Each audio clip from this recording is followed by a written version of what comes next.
When I created my software company, I had only two people I trusted. My father and my older sister Claire. We built the business from a tiny garage with borrowed laptops and endless sleepless nights. I wrote every line of code. Claire handled investors and public meetings.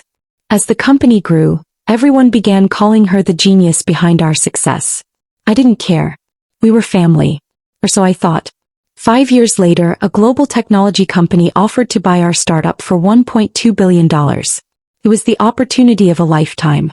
The sale meeting was scheduled for Monday morning. On Sunday night, Claire called me. The investors want to meet only with me. You should rest. I'll handle everything. I believed her. The next morning, headlines exploded across the internet. Claire Hunter sells company for $1.2 billion. My name wasn't mentioned once. I rushed to headquarters. Security stopped me at the entrance. Your employee access has been revoked. I laughed. There must be a mistake. There isn't. Claire had already filed documents removing me as founder, claiming I had resigned months earlier. She even produced paperwork carrying what looked like my signature. My own company no longer belonged to me. The media praised Claire as a brilliant entrepreneur. Friends stopped answering my calls. Even distant relatives congratulated her instead of asking what happened. I rented a tiny apartment and quietly disappeared from public life. For almost a year, I never gave a single interview. Claire believed she had erased me forever. He forgot one thing. The first version of our software had been built using a private development server.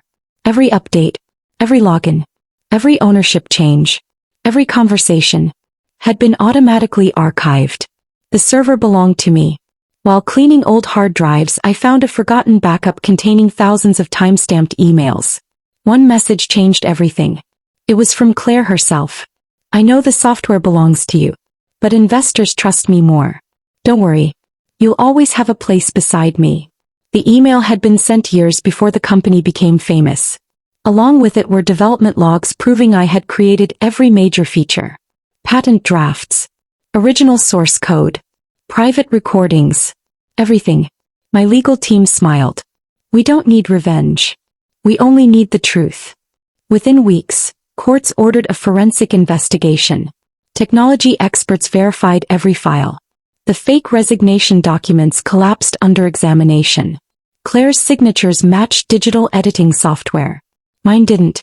News channels completely reversed their headlines. The billion-dollar acquisition was suspended. The buyers demanded answers. Investors panicked. Stock values crashed overnight. During the final court hearing, Claire looked at me with tears in her eyes. I never wanted this. I quietly replied, then you shouldn't have taken it. The judge ruled that I was the original founder and rightful owner. Claire lost every executive position she had fought to protect. The acquisition was renegotiated. This time, my name stood first. After the sale, I could have retired forever. Instead, I launched a foundation teaching coding to children from low-income families. Every student received free laptops, scholarships, and mentorship.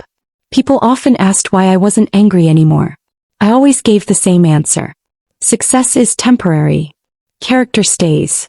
Months later, I received one final email. It was from Claire. I'm sorry. No excuses. No explanations. Only 2 words. For a long time I stared at the screen. Then I quietly archived the message. Not because I hated her. Because I no longer needed it. One forgotten email had already revealed everything that mattered. My sister believed she had stolen a billion-dollar company. In reality, she traded her integrity for a victory that lasted less than a year. The business eventually became one of the largest education technology companies in the country. Not because it made people rich, but because it gave thousands of children opportunities one never had. Looking back, I realized something my father once told me. People can steal your position. They can steal your money.